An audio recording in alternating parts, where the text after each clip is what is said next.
Hello and welcome to a new episode for Adobe Creative Cloud TV. My name is Terry White, and in this episode we're going to take a look at 3 new filters that arrived in the 2014 October update for Photoshop CC.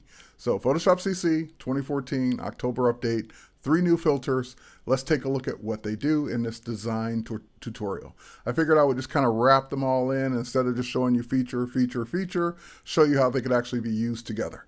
So here we go. I've got a creepy stock photo forest scene. This is kind of great for the October time frame or theme. I think you're going to see where this is going in just a moment. I'm going to go ahead and open up my second image that I want. And let's go ahead and do that. And of course, now you can really tell where this is going. Yes, it's going to be a Halloween theme. And even if you don't care for Halloween, I think you'll find the tutorial useful either way. So I'm going to go ahead and we need the pumpkin all by itself onto a new layer. So I'm just going to go ahead and make a selection using the quick select tool. And of course that I could spend time going all the way around it trying to get the selection just right, but let's let Photoshop do the work whenever we can, and we'll just go up to select. You will use an old command called grow, and grow will grow the selection and pretty much give me exactly what I want. But in this case, it selected the white background, and instead what I really want to do is select inverse to tell it to select everything else but the white background. Now I'm going to go ahead and grab my move tool, and I'm working with the tabbed framed interface, and of course I can't see the creepy tree background anymore, but if you just pick it up with your move tool, drag up to the tab, wait for it to switch over to the other image, and don't let go yet. Drag down into the other image, then let go, and that will copy your selected image over to the other one. Now, of course, it came in at a size that's way too big. So I'm going to hit Command T for free transform or Control T on Windows. And I can't even see my handles. It's so big to scale this down. So instead of me moving the image just to get to the other handle, what I'm going to do instead is just hit Command 0 on the Mac, Control 0 on Windows. And what that will do is no matter how big your image is, no matter how far out those handles are, it will scale everything down so you can see all the handles. So now that I've done that, I'm just going to go ahead and scale this up a little bit, scale this down a little bit. And we're still going to have a nice big pumpkin, but we're not going to have it as big as it was. And maybe even tilt it a little bit like that. Okay, so now that we've got it in place, tilted, scaled, I'm going to push it down just a little bit there. And we'll go ahead and we can hit Command 0 again to zoom back up. And now we've got it just in place where we want it. All right, so we hit return or enter to zoom it. We can still pick it up and move it. It is still all there, but that's about where I want it, maybe a little bit over there. Okay, and maybe down a little bit. All right, now, the next thing in compositing is we typically want things to try and look as real as possible.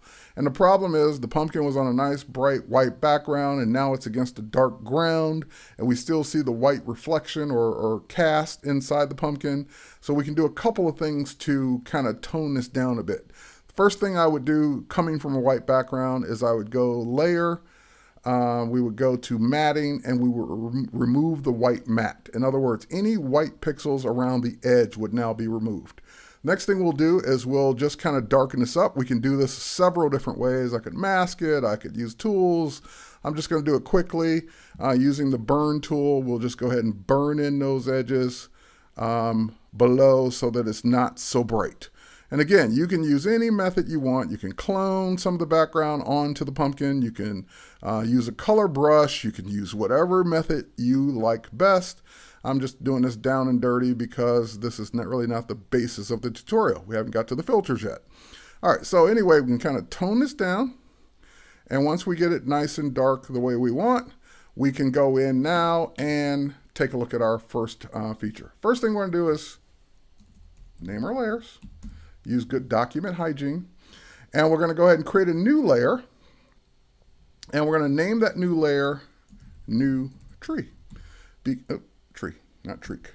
All right, so now that we have our new tree, we're going to go ahead and pull that down behind the pumpkin. So the blank layer is between the pumpkin and the old tree.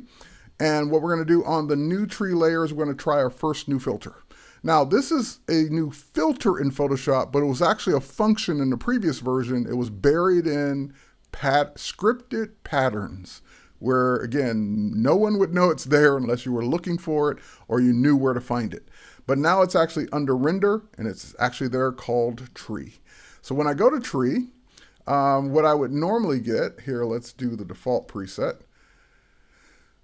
This is what you would normally get. It would start off on the first tree. You have several trees to choose from. I do want the oak tree, but I don't want it the default look. This is nice, too nice and clean and green for our creepy background.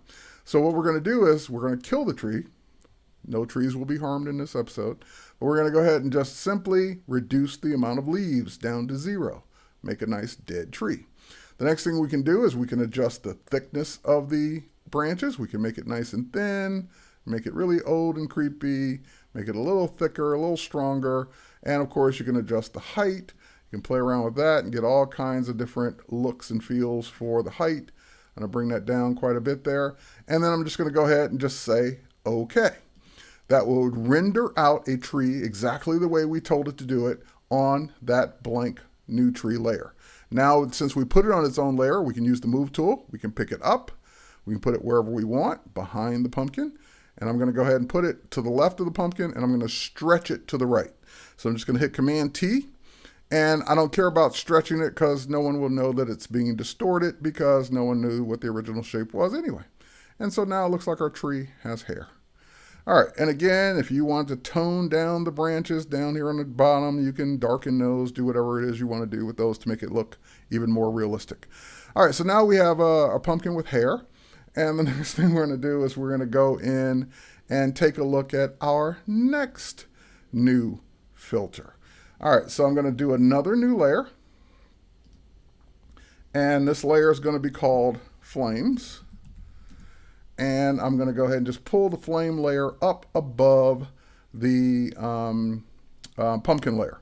Now what I need to do on that blank flames layer is I need some paths. So I'm going to go ahead and grab the pen tool. And I know some of you are afraid of the pen tool. The pen tool is really not that hard, especially for what we're going to do now. It's going to be really easy. I just need something in the eyes, the nose, and the mouth. So here's what we're going to do. We're just going to click. One click there. One click there. That was it. We're done with that eye.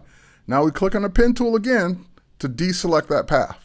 For the nose, we're just going to go drag up a little bit and then down a little bit to create a path along the nose. Click on the pen again because we're done with the nose. Next, click here and click here for that eye. Click back on the pen because we're done with the other eye now. Last but not least, we're going to come down here to the mouth and we're going to go in and click and click and click and click and click. We're kind of going in the jagged shape of the teeth. Click, click, click, click, click, click. Done. Click the pen tool again. So now you've got your 4 paths. You've got one in each eye, you've got one in the nose and one in the mouth. Because we created those paths, we can now use them for our next filter.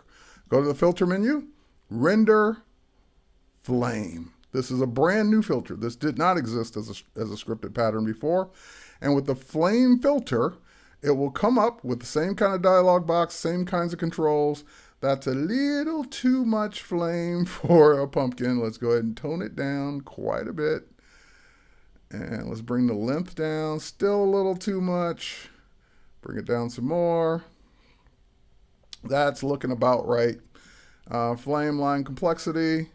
And again, you can play around with this to kind of get the look you want. That looks more like a log or campfire. That looks like more of what would be inside of a pumpkin, maybe something in between those two. And again, we can make it, oh, that looks about right. Let's click OK. I was going to say we can make it less turbulent, more turbulent, play with the jag, play with the opacity, and matter of fact, opacity down just a little bit more.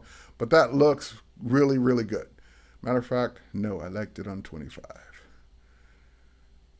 Go. All right, perfect. Click OK, and it will render our flames. Now, that flame is there on its own layer, but what's going to get in your way right now is that work path is still there. So I'm going to go to my paths panel, and I'm done with that path because I don't need it anymore to make flames. I don't need it anymore to adjust those flames. Those flames are there. So I'm just going to go ahead and delete that work path. Now when I go back to the layers panel, the flames, if I want to move them, I switch to the move tool. I can move them, oops, switch to the move tool and switch to the flames layer. And now I can move the flames around. I can do whatever I want with the flames without the paths getting in the way. So for example, maybe I want to move it down a little bit, add a mask to it, and we'll grab our paintbrush. We'll switch to black paint, and we'll just go in and our brush. Ooh, we need a different brush, not a signature brush from the last tutorial. Let's just go ahead and get that brush. There we go. And we're just going to go in and kind of get some of the flames off the pieces of the pumpkin where we don't need them to be, just by masking them out. It's okay that it's above the pumpkin, but it should not be below the pumpkin. There we go. So now we have our flames happening inside the pumpkin. And again, you can adjust that to your heart's content, making it look more realistic for you, for your look for your object that you're doing. Okay, so you get the idea there. We have a nice flame going on inside of our pumpkin. And again, we can always scale that up, do whatever we want, clone it, whatever we want, add another stroke, add more flames, add whatever you want to do to it. Okay, next thing we're going to do is we're going to go ahead and add our type. Let's finish this off with two more things. We're going to grab some text. So we'll use our type tool. And once we're in the type tool, we're just going to go ahead and click, and we're going to type the word happy. And we're just going to select that and scale that way down, holding down our shift key to keep it proportional. And we'll scale that happy down. We'll worry about the color in just a moment. Actually, let's go ahead and deal with the color now. So what I'm going to do is I'm going to go ahead and switch over to my iOS device here, my iPhone. And once my iPhone comes up, the next thing we'll do is we'll go ahead and launch Adobe Color. Because with Adobe Color, what I'm going to do is go ahead and add a new color from the camera. And I've got this nice coaster here. It's got some nice fall colors in it. And these colors are cool, and I kind of want to use them. As a matter of fact, I want some of the red from the grapes. There we go. I want some of the green from that background. I want the red from that wine. I'm just picking these up and moving them around to my taste. And let's see, I've got 1, 2, 3, 4. Where's my other one? I'm missing one. There we go. We'll kind of pull that one down. There's one in the white somewhere. I don't even see it. There's a ring. Oh, there it is. Okay, we'll pull the white one down and maybe pull it and get some of that, or maybe some of that color. All right, so now that I've got my pumpkin colors, or I'm sorry, my fall colors, we'll just go ahead and hit the check mark here to lock it in. And we'll go ahead and call this our fall colors. And because of the new functionality built into Creative Cloud, that is now syncing that theme. And as you saw it pop up over there on Photoshop, it's already here in my new libraries. So for example, if I kind of want that beige for my type color, I just click on that beige and that's my type color. If I want the dark green, there's a dark green. If I want the burgundy, I get the burgundy. You get the idea, but those are the colors that I now can work with that I just picked up from my iPhone using the Adobe Color app. Okay, next we want to do one more type. Obviously, we want the word Halloween. So let's go ahead and grab our type tool one more time. And we want a different font for this one. And let's go ahead and select it, scale it down just a little bit there. And for this particular one, we'll grab our move tool, we'll move it down. And for this particular one, I know the font that I want to use. I have it in mind already. Let's go ahead and grab our type tool one more time. And I want to I can just simply go through and scroll through my fonts, which is kind of new in the 2014 update in October. But there's a typekit font that I want to use. And that typekit font that I want to use is not here. So let's go ahead and say add fonts from typekit. You have these fonts available to you because you're a Creative Cloud member. What I want to do now is go to, if you're a full Creative Cloud member, I should say, I want to go to decorative and I want to scroll down, and I know where it is. I just can't remember what it's called. It's all the way down here, and it is called Quake. There it is. So I'm going to go ahead and say use the Quake font, sync selected. It is now syncing that font with my Creative Cloud. I can go ahead and close this at this point. And once it's synced, I can then head back over to Photoshop and use it. All right, looks like Quake Standard was just added. So now I can go in and choose it. And there it is in my menu. Didn't have to quit Photoshop, didn't have to do anything extra. And while we're at it, we can go in and just select a different color. This time we'll grab one from the flames themselves. We'll make it a little brighter. And there we go. We have our happy Halloween. And let's go ahead and dress that up just a little bit better. We're going to go ahead and scale it up some more. Let's go ahead and pull that over and move it and pull it. There we go. And we're going to use a style or layer effect on that. So we'll go to our effects panel and we're going to do an inner shadow. And with a nice inner shadow, we can go ahead and play with the distance. There we go. And that'll make it look even creepier. Click OK. We've got our inner shadow going on. Last but not least, so I've shown you two filters so far, the flame filter and the tree filter. Last filter, let's go to our background and actually let's make a new layer from here. And with that new layer, we're going to go in and we're going to call this one frame. So now that we have a frame layer, we can go to our filter menu, come down to render, go over to frame, or not flame, picture frame. There we go. Go to picture frame. And with our new picture frame, that's a little too cute. It's a little too happy for our scene here today. So we're going to scroll all the way down and we're just going to grab the standard art frame. Now, there's some cool things here. It will do an inset if you let it. I don't want an inset. I want it to go all the way out to the edge. I also don't need it to be quite so big, quite so thick. So I'm going to tone it down a bit. Also, the green color won't really help me in this case. So I'm going to go ahead and grab a different color. And again, I could sample colors, but I'm just going to go ahead and mix one myself. Kind of get it toned down or up to the orange flavor there. We'll go ahead and close this and click OK. And that will generate our frame.